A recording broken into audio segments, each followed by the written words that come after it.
Ladies and gentlemen, he's a child of God, a husband, NRA conservative, radical right-wing supervillain, and Twitter rock star.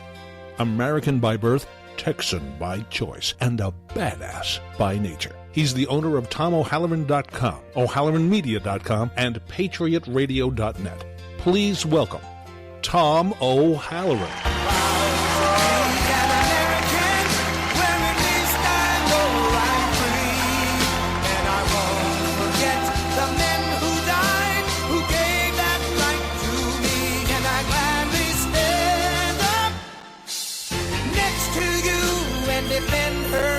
Today, 'cause there ain't no doubt I love this land.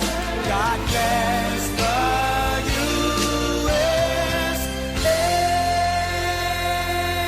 USA. Yeah, God bless the USA. Amen to that. Good morning, America. This is the Patriot Radio Show. I'm your host, Tom O'Halloran, and I'm broadcasting today from an underground bunker deep in Arkansas, Nebraska. And I'm here to educate, irritate, and agitate. And folks, if you're not fully agitated by the time this show is over, I think the terrorists have already won.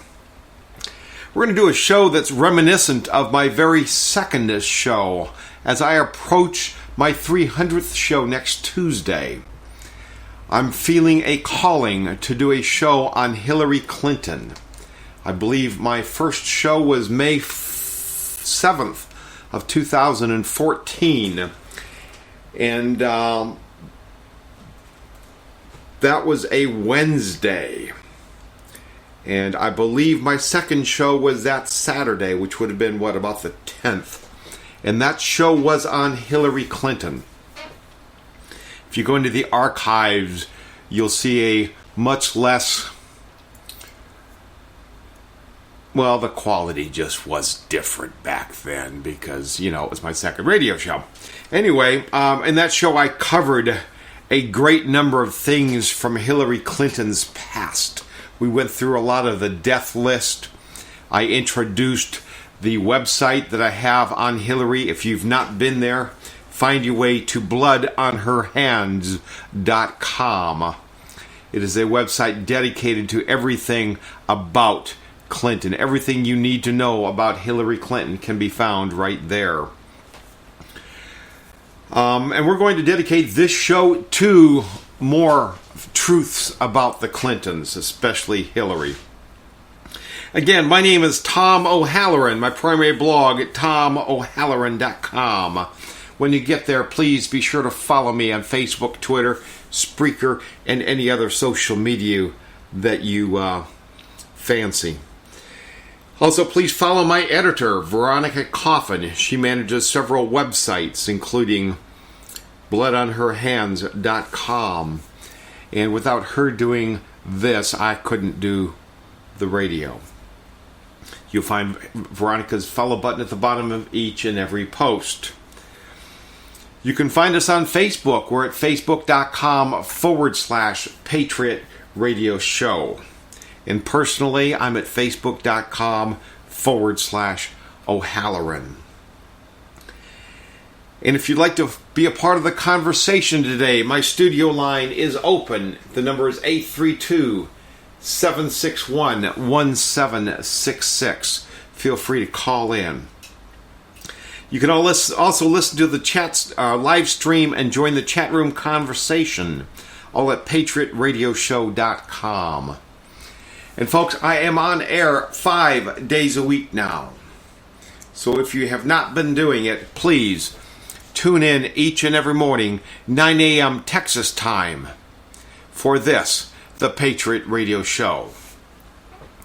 On Fridays, I do Jihad on America, where I cover the Islamists in America. I tell you who they are, what they want, and why you should be very, very afraid. If you did not catch my show on the Muslim Brotherhood, my show Islam is Not a Religion, or my show on Islamophobia, then please find your way to PatriotRadioshow.com and listen to all three of these shows. They will give you insight and perspective on the Islamic topic that you've probably not heard elsewhere. They'll also give you a solid foundation upon which we build each and every Friday as we continue to pull back the mask of Islam, looking at what's being done in the name of Allah, both here and abroad. And I do the news about Islam around the world because it's a glimpse into our future. What's in store for us here in the homeland if we continue to allow the cancer of Islam to spread. Keep abreast of my shows, listen to the live stream, as well as catch up on any of the archive shows that you may have missed, all at patriotradioshow.com. As I said in the opening, we're going to talk about Hillary Clinton today. Some broad strokes and then narrow it down, but mostly what we're talking about is her Islamic background, where she got her Islamic scholarship, where she's learned so much about these savages that she wants to have them around her at all times. It's important to get this word out because she is running to be the President of the United States. And if you're not happy with the way the Muslim in chief has brought the Islamic hordes to our shores, then you're certainly not going to like the way Hillary ramps it up.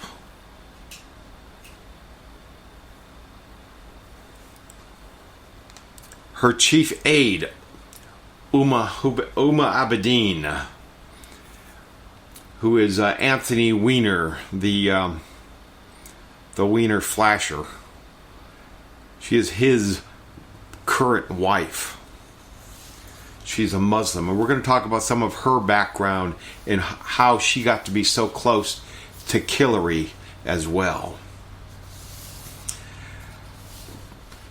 Today's information is coming from a two-part report from a good friend of mine, a reporter.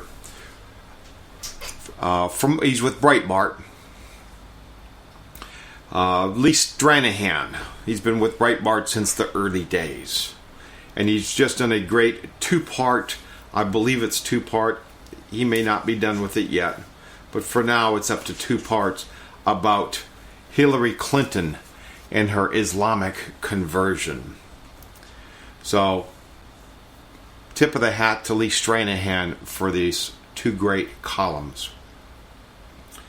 As Hillary Clinton struggles to maintain frontrunner status in the Democratic primaries, even though she has to cheat to do it, she's facing an even more important issues.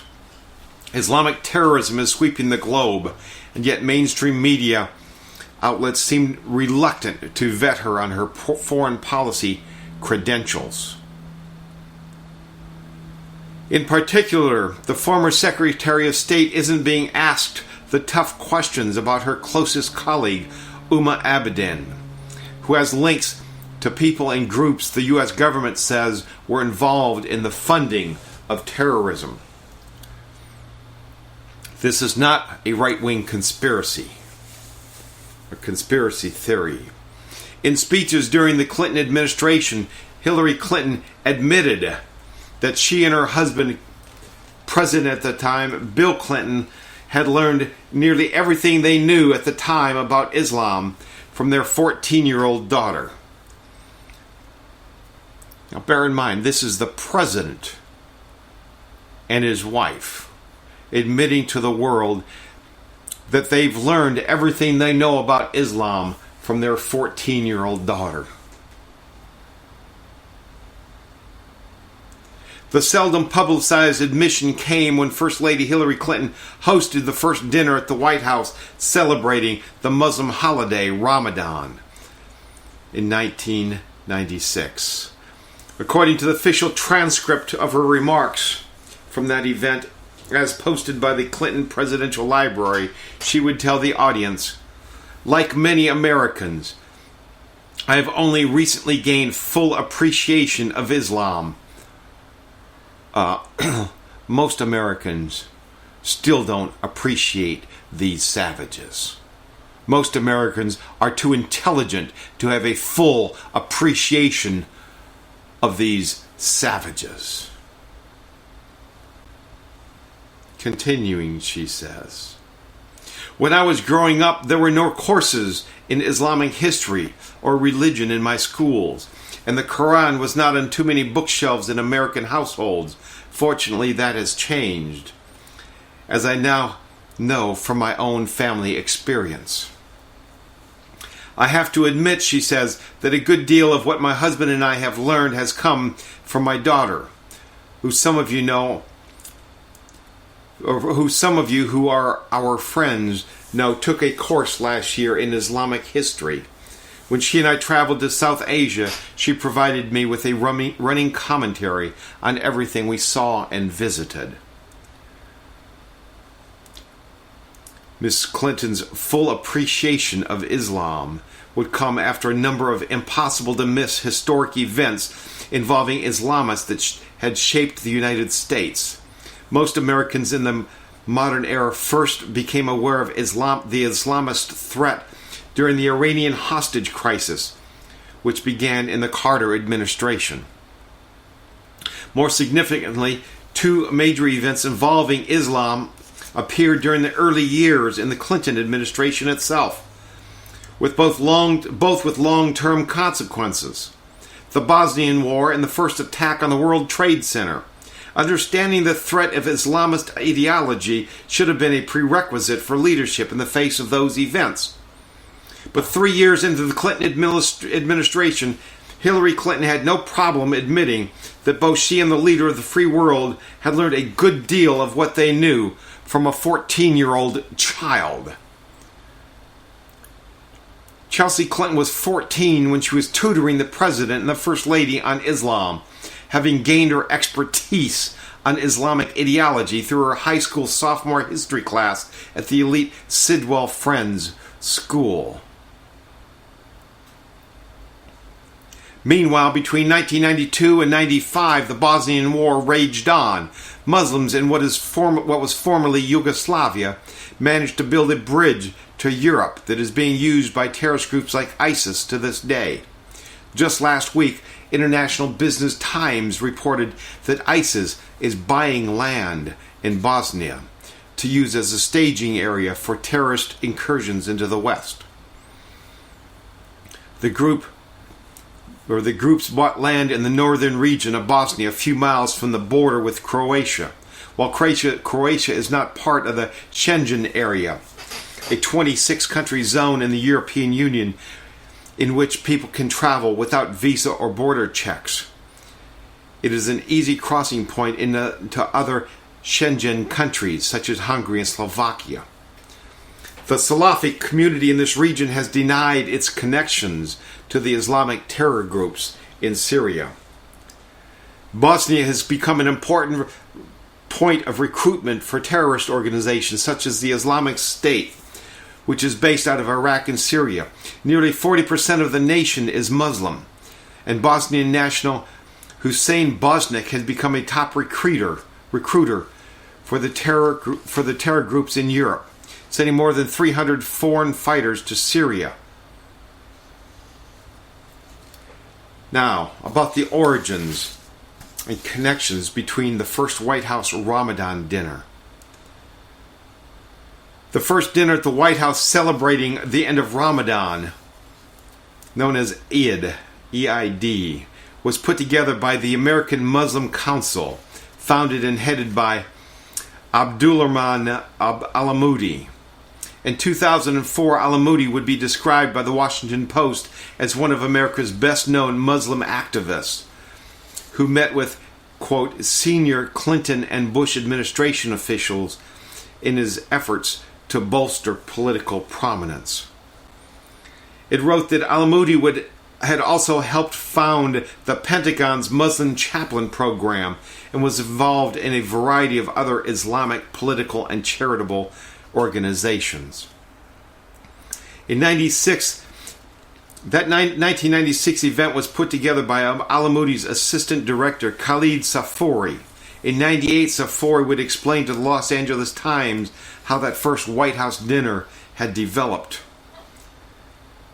He said the White House celebration of Eid comes after years of efforts to educate the public about Islam and a specific effort to encourage recognition of Ramadan, said Khalid Safori of the American Muslim Council, a Washington-based educational organization, which, by the way, is an offshoot of the Muslim Brotherhood.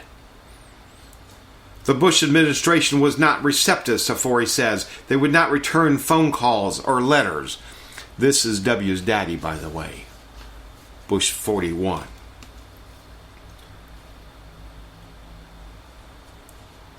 After Safori organized an observance of the U.S. Senate in 1996 and was personally invited by the First Lady, her aides asked him to organize a similar event for the White House. Although hastily planned, the first observance left a deep impression on the Muslim community, both in the United States and abroad. The event was widely discussed within Muslim communities nationwide and was covered in the foreign press. This was the first time the Muslim community was acknowledged by any administration, Safori said. Muslims felt someone invited them, included them, and appreciated them for the first time. It was a historic event for Muslims worldwide. Although Safori and Alamudi would have an impact on the Clinton White House, they also wanted to have influence over the Republicans. One immediate impact was Ramadan dinners had become a White House tradition that extended through George W. Bush's administration and have carried on, of course they have, with Barack Hussein Obama. In 1997, Safori, the man who put together the White House Ramadan dinner for the Clintons, would co-found the Islamic Free Market Institute with GOP political operative Grover Norquist. Grover Norquist. Remember that name. We'll be talking about him, if not later in this show, then certainly in upcoming shows, because he is a very, very evil and dangerous man. Grover Norquist. Norquist and Norquist's brother-in-law, Palestinian activist Majid Tomei. Yes, Grover Norquist is married to a Muslim. Norquist was an important influencer on the Republican Party through his anti-tax group and the anti-tax lobbying group, the Americans for Tax Reform, and he remains an influential activist to this day. Norquist is also on the board for the NRA. Norquist's Islamic Free Market Institute, also known as the Islamic Institute, would be funded in part by a $20,000 check from Alamudi. The other $20,000 came from a man, Jamal Barzini.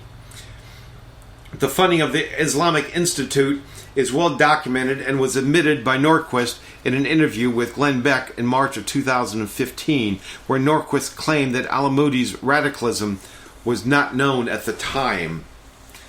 He worked with the Pentagon, for crying out loud, Norquist said. He traveled evidently for U.S.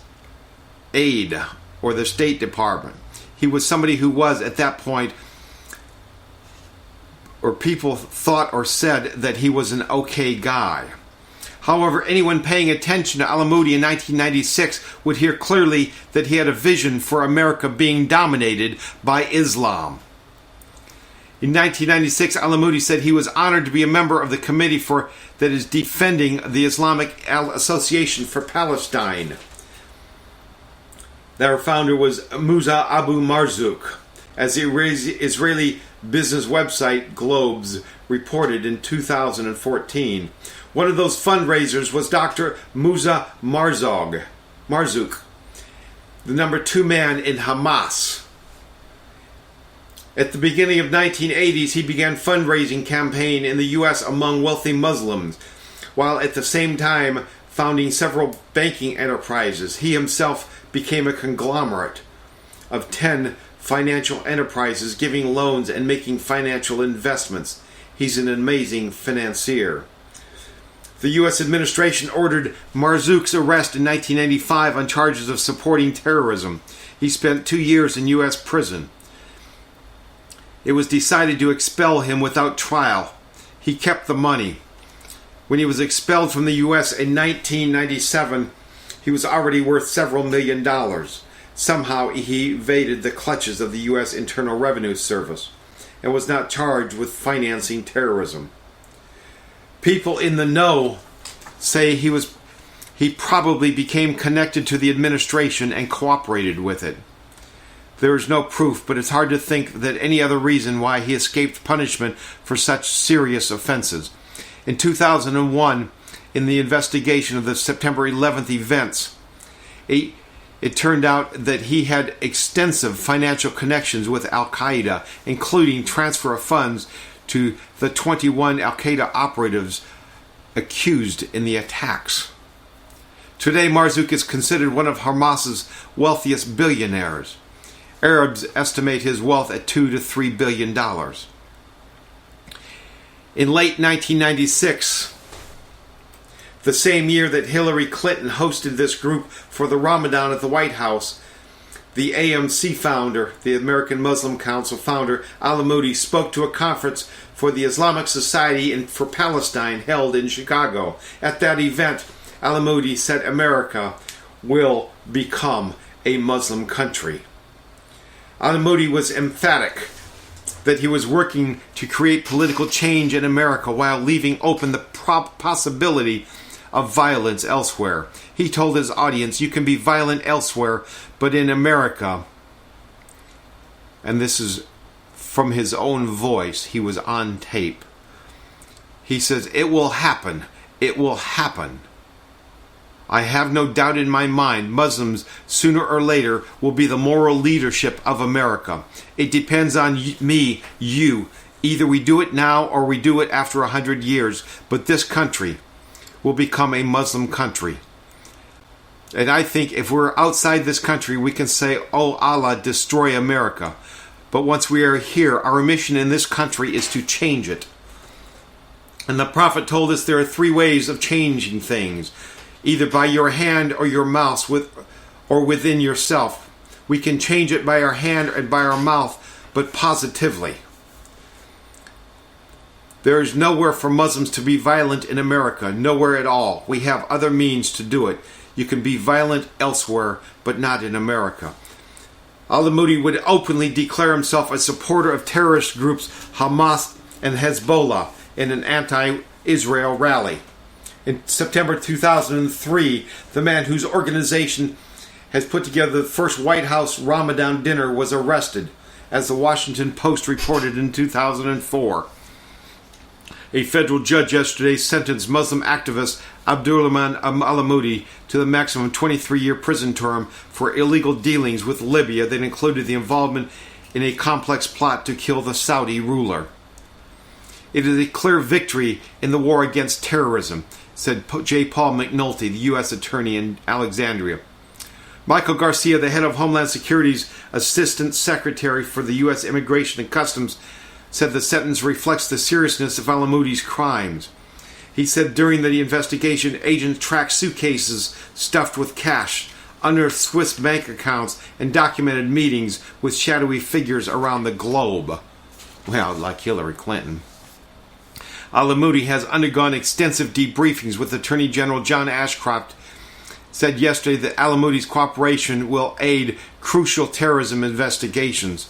Government sources have said, for example, that Al-Amoudi will be asked about the sprawling probe into whether the cluster of Islamic charities, companies, and think tanks in Herndon and elsewhere in Virginia were financed by terrorist organizations.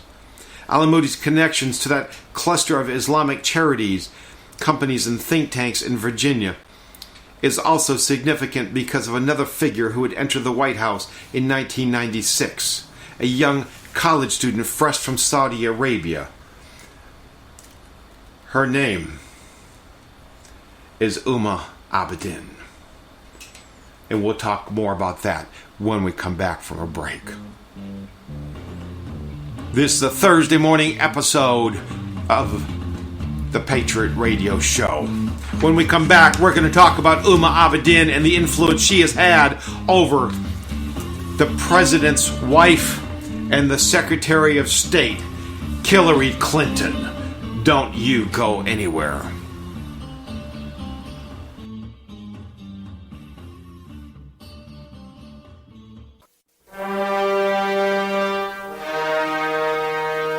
It's that time again. It's what you've been dreading all year. It can be confusing, difficult, even painful. It has driven countless people to worry and to despair. It's something you hate, but something you have to do. It gets under your skin, and it can get you in over your head. It is income taxes. Now it is easier. It is faster. It can make you happy. It is less expensive than H&R Block and TurboTax. It will get you your biggest refund faster. It starts free. It is efile.com. efile.com. We make income taxes fast and easy.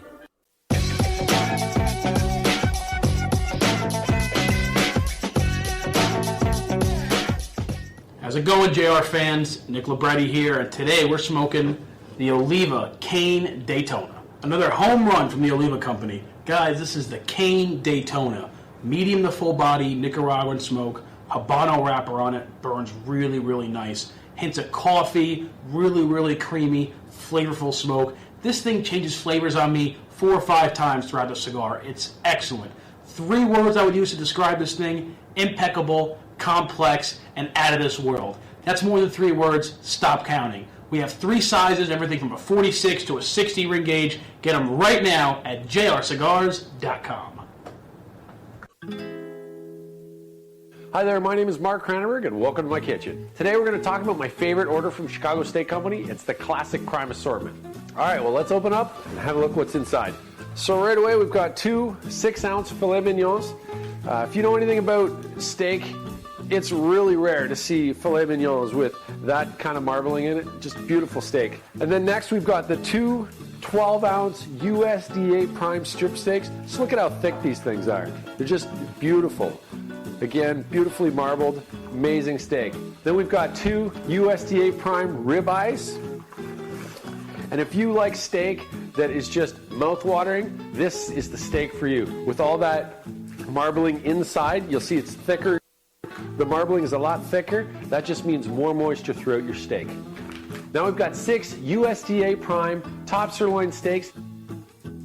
These are the steaks that everyone's going to love.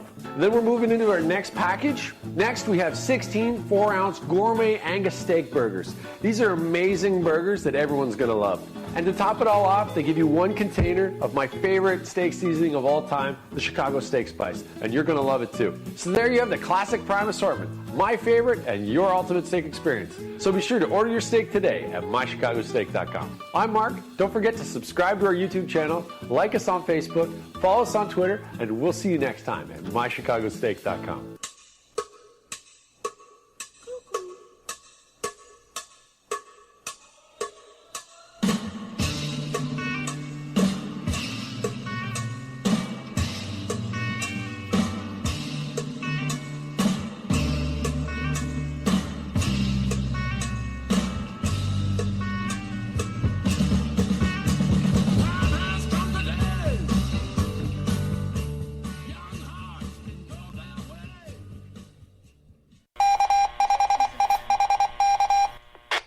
Tom O'Halloran has a not-so-common core spelling lesson for the Obama administration.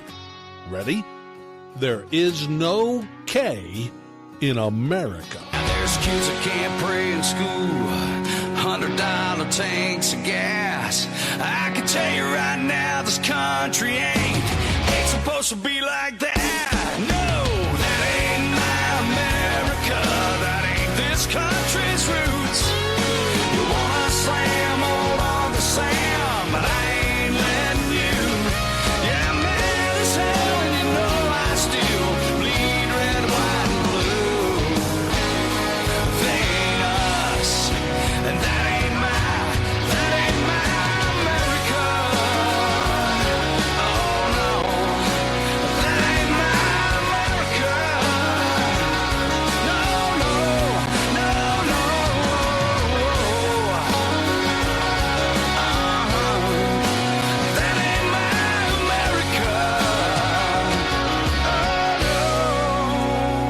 Yeah, it's not My America. I haven't seen My America in a couple of decades, my friends. This is the Thursday edition of the Patriot Radio Show. It's a special show. We're covering a single topic, the evil that is known as Hillary Clinton. I dedicated the time, I'm not dedicating shows to her. I wouldn't dedicate anything to her. But I dedicated my second show to covering the evils of Hillary, from her communist roots to the death list of people that she's left in her past. It's rare that I take the time on air to read through a report, but Lee Stranahan with Breitbart, a friend of mine, is such a world-class journalist. He's put together so much information in such a small amount of space that, to paraphrase it, would leave out big chunks of pertinent stuff. So my apologies to anybody that might be bothered by the fact that I am reading to them. But this is information that America needs to know. So please bear with me. Earlier, we talked about the Eid dinner celebrating the end of Ramadan that was put together by an organization called the American Muslim Council that was founded by a man named Abdurrahman Alamoudi. Alamoudi, who's now serving a federal prison term for funding terrorism, was a political mover and shaker with ties to the Clinton White House, and even later to the Bush White House. This through Republican lobbyist Grover Norquist. In 1996, Alamoudi was a key Muslim influencer in the Clinton administration. Aside from the Eid dinner, an organization Alamoudi ran was vetting Islamic Army chaplains for the U.S. military. Another historically significant event happened in 1996. A 20-year-old Washington University student named Uma Abedin landed an almost impossible-to-get White House internship. At that first Eid dinner, Hillary Clinton admitted to knowing almost nothing about Islam, telling the audience that her and her husband learned almost everything they knew from their 14-year-old daughter. In the years to come, Hillary would go on to acknowledge another source of her understanding of Islam, Uma Abedin. Uma is now Hillary's closest aide to the vice chair and the vice chairwoman of her presidential campaign. But as Breitbart News has shown, efforts to vet or ask questions about Abedin have been shut down by the mainstream media. With Hillary Clinton still the odds-on favorite to win the Democratic national nomination for president, and with Uma at the center of her private email server scandal, Breitbart News is doing what mainstream media refuses to do: provide as much detail on the secretive Uma Abedin, who is the closest aide to one of the most powerful women in the world.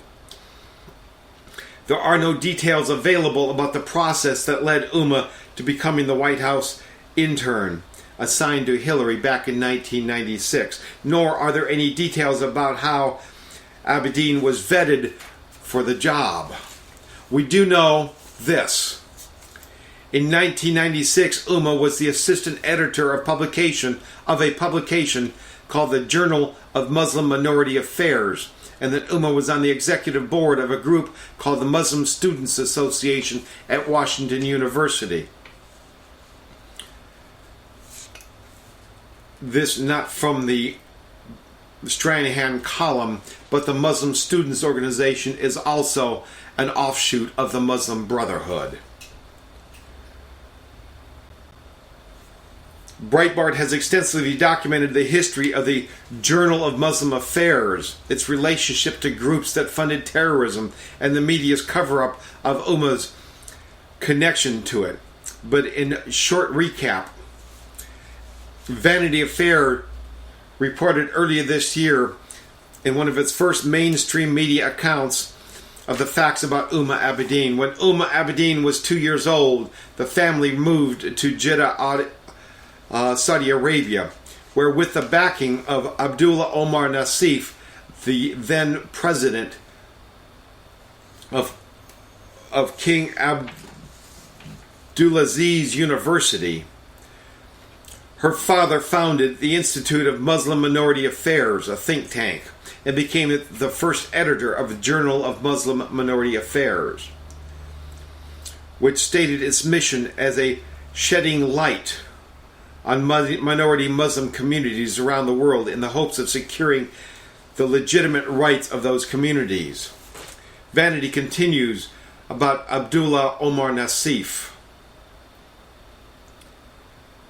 In his early years as a patron of the Abedin's Journal, Nassif was the Secretary General of the Muslim World League, in which Andrew McCarthy claims has long been the Muslim Brotherhood's principal vehicle for the international propagation of Islamic supremacist ideology. The connection is important because the Muslim World League was also the benefactor of a group currently active on over 600 college campuses, the Muslim Students Association. The Muslim Students Association was formed in 1963 by members of the Muslim Brotherhood. As the New York Times described the group's origins, it was heavily influenced by Saudi Arabia, organized in the 1960s by foreign students who wanted collective prayers where there were no mosques. The associations were basically little slices of Saudi Arabia. Women were banned. Only Muslim men who prayed, fasted, and avoided alcohol and dating were welcomed.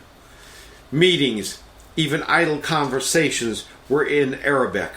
Donations from Saudi Arabia largely financed the group, and its leaders pushed the kingdom's Puritan Wahhabi strain of Islam. Professor Hamid Algar of the University of California, Berkeley, said that in the 1960s and 70s, chapters advocated theological, political positions derived from radical Islamist organizations and would brook no criticism of Saudi Arabia. It was during this period in the early 70s that Abedin's father, Said, was connected to the Muslim Students Association at Western Michigan University. A search of the Western Michigan University website shows papers published by Abedin in 1972 and credited to Abedin Said Z, Kalamazoo, Michigan. The Muslim Student Association, Western Michigan University, 1972. Given Abedin's involvement during the Slices of Arabia early years on the Muslim Students Association, it is not shocking that in 1979 Said Abedin was picked to run the Institute of Muslimist Minority in Saudi Arabia. Nassif was the institute's chairman. Abedin would spend the next 16 years growing up in Saudi Arabia. When Abedin was sent to the United States for college, she became part of the MSA. A page from the 1996 website at archive.org lists her on the executive board as the head of social committee. It is not surprising that Abedin was part of the Muslim Students Association, but it should raise eyebrows as it is a valid subject for question, since the Muslim Students Association has been a breeding ground for known terrorists. As the Canary Mission website summarizes, Anwar al-Awlaki, the president of the MSA Colorado during his mid-1990s, an al-Qaeda cleric linked to numerous terror plots including 9/11 and the Fort Hood shootings. Al-Awlaki was the first United States citizen to be targeted and killed by a United States drone strike. After his death, he was linked to terrorists responsible for the Charlie Hebdo massacre, to whom al-Awlaki had repeatedly preached, calling for the killing of the newspaper's editor, Stephanie Charbonnet. Omar Shafiq Hami was the president of the MSA's chapter at the University of South Alabama during the 2000s. In 2006, Hamani abandoned his young wife and child and left for Somalia, where he became a militant leader in the terrorist organization Al-Shabaab. Rami Zamzam was the past president of the MSA in Washington, D.C. Council before his conviction in 2010 for attempting to lead a group dubbed the DC-5 to join the Taliban in Pakistan. There's another important connection to the Muslim Students Association. Remember that in 1996, Abdurrahman Al-Amoudi was wielding his influence at the Clinton White House. Al-Amoudi was also the president of the Muslim Students Association National Group in the 1980s. It's worth noting that the year after Umar became into the Clinton White House as an intern, Republican Norquist co-founded a group called the Islamic Institute, founded by two Czechs for $20,000. One from former Muslim Students Association President Al-Amoudi and another from the 1963 founders of the Muslim Students Association, Jamal Barzinji. By the end of the 1990s, there would be two powerful, unelected influencers on Islamic issues working behind the scenes at the presidential level. Umar Abedin working with the Democrats and Grover Norquist working with the Republicans. It's also worth noting when questions about Umar were raised in 2012, one of the people who sprang to her defense was Grover Norquist. As Politico reported at the time in an article, Norquist Bachmann claim is indefensible. It is completely indefensible and there's nothing else to say, Norquist said in an interview with Politico. Norquist joked that the one thing he and Anthony Weiner had in common was that they both married beautiful women. Norquist is married to a Palestinian woman who he met through the Islamic Institute. Norquist's sister Lorraine is also married to a Palestinian activist, Majed Tomei, who co-founded the Islamic Institute with Norquist. Uma's early influence. However she ended up at the White House, it's clear from the search of records from the Clinton White House that Abedin quickly became a go-to resource on Islam for the future Secretary of State. At the 1999 Ramadan dinner, Hillary said, "There are many people who have made today happen, but special thanks are due to Maureen Shea, Mona Mobib, and Umar Abedin for putting this event together." Mona Shea was the Associate Director of the Office of Public Liaison at the White House. Hillary Clinton goes on to cite one example of Uma's influence. "I must say that I've seen very personally the impact of Ramadan because of having Uma on my staff, and I've had many occasions to talk to her about the particular meaning of Ramadan." Later in the 1999 speech, Hillary would go on to say how much she believed the, quote, values that are embodied in Islam, including the yearning to live in peace, strengthen the United States. Today we celebrate Eid with special foods, the exchanging of gifts, and by honoring the remarkable contributions of Islam that have enabled millions and millions of Muslims around the world. Pardon me. Around the world to endure and thrive through the ages and enrich us all. We also honor the universal values that are embodied in Islam: love of family and community, mutual respect, power of education, and the deepest yearning of all to live in peace. Values that we can bring to people of every faith and culture together to strengthen us as people. I would agree, to strengthen the United States as a nation. Now, I'm going to set this report aside for just a moment and bring reality into the picture here. Hillary's speech. We honor the universal values that are embodied in Islam: the love of family and community, mutual respect, the power of education. I'll stop right there. 3 things. Love of family. In Islam, it's okay to beat your wife as long as the stick you're beating her with is no bigger than your thumb. It's okay to stone your daughter to death if she goes outside showing her ankles or if she's seen in public with a boy. love of family.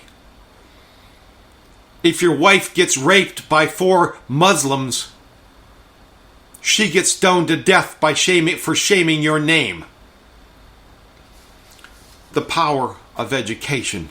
In Islam, it is most commonly prohibited for women to get an education.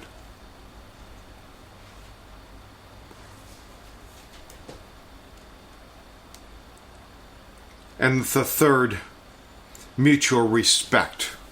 What kind of mutual respect is there when you kill everyone that disagrees with you? When you swear that you're going to kill everybody that is a non-believer? Is that mutual respect? When you kill other Muslims when you believe that they are not as holy as you? Everything in her speech is as much of a lie as everything that ever comes out of Obama's mouth. For this woman to even get the nomination to be president is an outrage.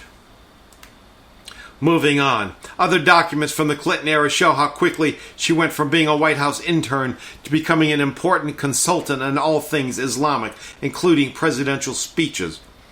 According to an email sent by Maureen Shea in 1990, Umedine was one of the White House's resident Muslims and gave notes on a speech by Bill Clinton. Among the notes are punctuation suggestions for the word Muslim, as well as a note to take out a reference to Iraq as too political. The Shea memo read in part, "Hope this is helpful. I have consulted with Uma and Mona, our 2 residential Muslims.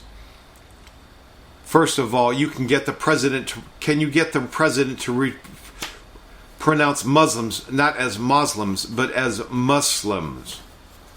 Paragraph 1, also,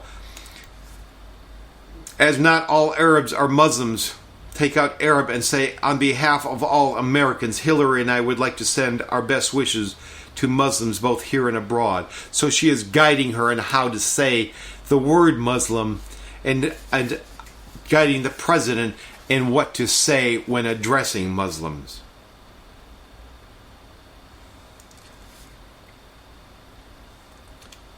By 1999, the internal White House memos would show that the generic Clinton would take on Islam. Would show that the generic Clinton take on Islam would be that we have no issue with Islam. Issue is with those who distort religion or nationalism or ethnic feelings to suit their political interests. This, of course, would be the standard line from the Clinton administration to the George W. Bush administration to the Obama administration. Despite the rise of Al-Qaeda and then ISIS, despite attacks on the World Trade Center in London and Paris, despite the sharp spike in worldwide terrorism since the Arab Spring, the message from Washington is always, we have no issue with Islam. After a few days after terrorists toppled the World Trade Center in 2001, George Bush would stand in a mosque in an event arranged by Grover Norquist and Khalid Safouri, the man who had organized the first El-Eid dinner at the Clinton White House. Bush would tell the world, Islam is peace. 11 years later, Hillary Clinton would be Secretary of State with Ubud Abedin at her side. After terrorists from Ansar al-Sharia killed 4 Americans in Benghazi, Libya, President Obama would tell the United Nations, a future must not belong to those who slander the Prophet Islam. The influence operation appears to have worked. Hillary Clinton is as much of a Muslim as President Obama. She will open the doors to an Islamic infusion as quickly as Obama would. And I expect Bernie Sanders as well. All 3 of these are determined to destroy what's left of America. Now that name, Grover Norquist, we will be talking about him this next week, because the whole idea behind the Muslim Brotherhood's civilization jihad, you heard a bit of it there. We must not be violent in America. We have other ways of taking America to a Muslim place. We have other ways to conquer. Their plan includes creating things like the Muslim Students Organization and hundreds of other Muslim organizations that sound nice and civic. Plans like taking over the publication of our school textbooks, a topic which we've talked on repeatedly on this show.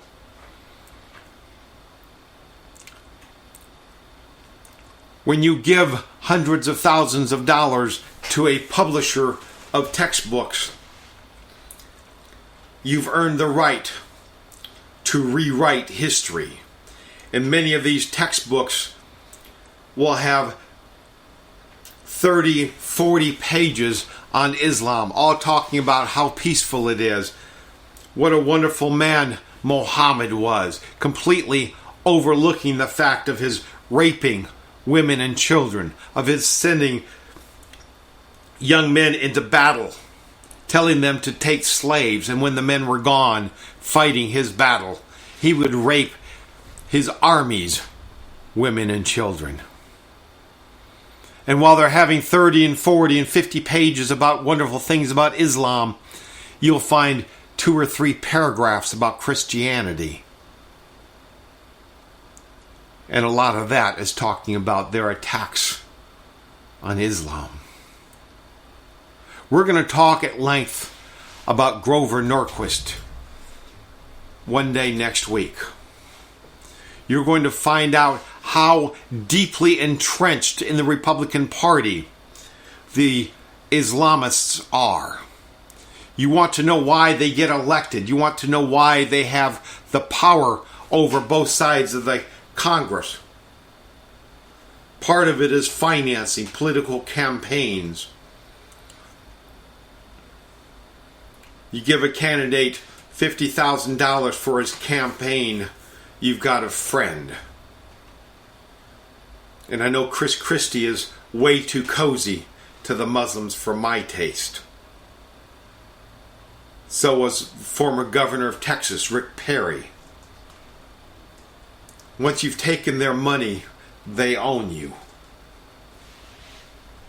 And if you stand up to them, they will tell you that they will tell all the Muslims in your electoral area that they need to get out and be vocal and support your opponents. Grover Norquist is a very, very evil person. He has this anti-tax lobbying firm, which on its face sounds good. He opposes tax increases. Okay, fine. That's a good thing, right? But he's also married to a Muslim. And remember, Muslims don't believe in taxes. So is his thing about taxes to protect the people? Or is it to make government more Sharia compliant? We'll talk about Grover Norquist next week. For those of you that have not heard it, please find your way to patriotradioshow.com. In fact, I may replay my first Hillary Clinton show sometime in the next couple of weeks as well. I'll play it as a live show to get the word out again, or I may just redo it. I'll have to listen to it myself. My quality was a little bit different. I was on an AM radio station at the time.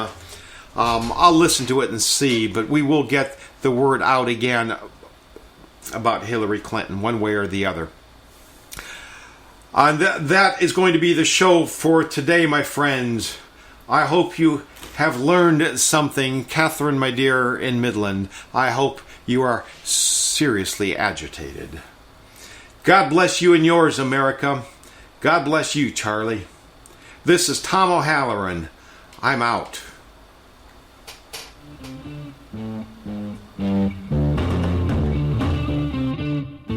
Tune in tomorrow, though. I'll be back with a fresh episode of Jihad on America. 9 a.m. Texas time.